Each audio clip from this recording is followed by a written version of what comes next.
দর্শক আপনাদের ভালোবাসা আসলাম এক অসহায় মেয়ের কাছে। আমরা শুনবো তার জীবন কাহিনী। সালাম আলাইকুম। ওয়ালাইকুম আসসালাম। হ্যাঁ আপু, কেমন আছেন? ভালো আছি ভাই, আপনারা কেমন আছেন? আল্লাহ তালা খুব ভালো রাখছে। যাই হোক, তোমার নামটা জানতে পারি? আমার নাম আশা। আশা। তোমার দেশের বাড়ি কোথায়? বগুড়া জিগাতলি গ্রাম। ও, বগুড়ায় না? জি। বগুড়ার কি বিখ্যাত? বগুড়ার কি বিখ্যাত? দই বিখ্যাত। দই বিখ্যাত না? হ্যাঁ। যাই হোক, আশা করি খেয়ে যেতে পারবো, তোমার দেশে যেহেতু আসছে। হ্যাঁ। যাই হোক, একটু ফান করলাম। তোমার ফ্যামিলিতে কে কে আছেন? আমার ফ্যামিলিতে আমার মার একটা ছোট বোন আছে, আর কেউ নাই। ও, বাবা মারা গেছে। বাবা মারা গেছে অনেক আগে? তাও 10-12 বছর হইলো। তাহলে তো অনেক আগে মারা গেছে। তোমাদের সংসারটা কার উপর নির্ভরশীল?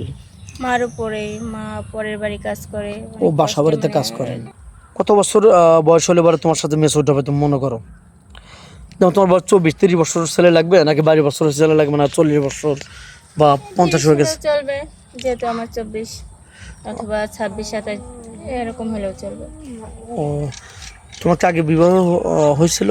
জি ভাই, আমি বিবাহিত। কতদিন সংসার করছো? সংসার করছি 4 বছর। 4 বছর। এর ভিতরে বাচ্চা কাচ্চা নেওনি? না, বাচ্চা কাচ্চা হয়নি।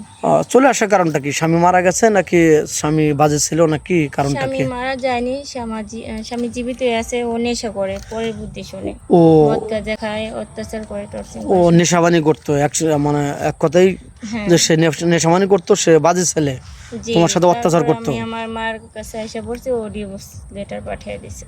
ও, যাই হোক, এখন কোনো প্রবাসী ভাই তার ওয়াইফ থাকা অবস্থায় তার ওয়াইফ অসুস্থ বা ওয়াইফ চলে গেছে, তার আত্মসাৎ করে টাকা পয়সা নিয়ে, ওরকম ম্যান হলে কি তোমার চলবে? ভাই আমি চাই যার বউ নাই অথবা মারা গেছে ওরকম হইলে ভালো হয় আর কি। যাক, তুমি চাচ্ছ যে আমি যেহেতু একটা সংসার করে আসছি, জি। আমার ভবিষ্যতে আর কোনো কষ্ট বা কোনো যন্ত্রণার পোহাতে না হয়, এই তো? এটাই চাই, ভালো একটা মন চাই, ভালো একটা মনের মানুষ চাই। তুমি কি রান্না বাড়া করতে পারো? কিছুটা পারি। একটা সংসারে কাম কাজ করতে পারবে তো, এই তো? পারবো। ও, তুমি কি খেতে ভালোবাসো? সব কিছুই খেতে ভালোবাসি। ও, যাই হোক, যত গরিব মানুষ, হ্যাঁ। মাছে ভাতে বাঙালি সবই পছন্দের, কোনো সবই ফেভারিট খেতে খাবার হবে। নেই, এই তো?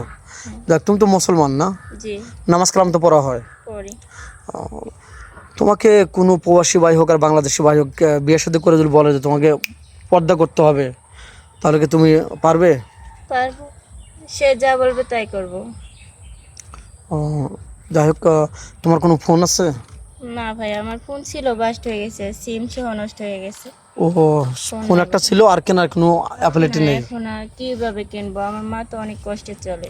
ও আচ্ছা, স্কিবার বাড়াতে চাচ্ছে না, মেয়েটা কোনো ফোন নাই, খুবই গরিব অসহায়, একদম নরম মেয়েটা, খুবই ভালো মেয়ে।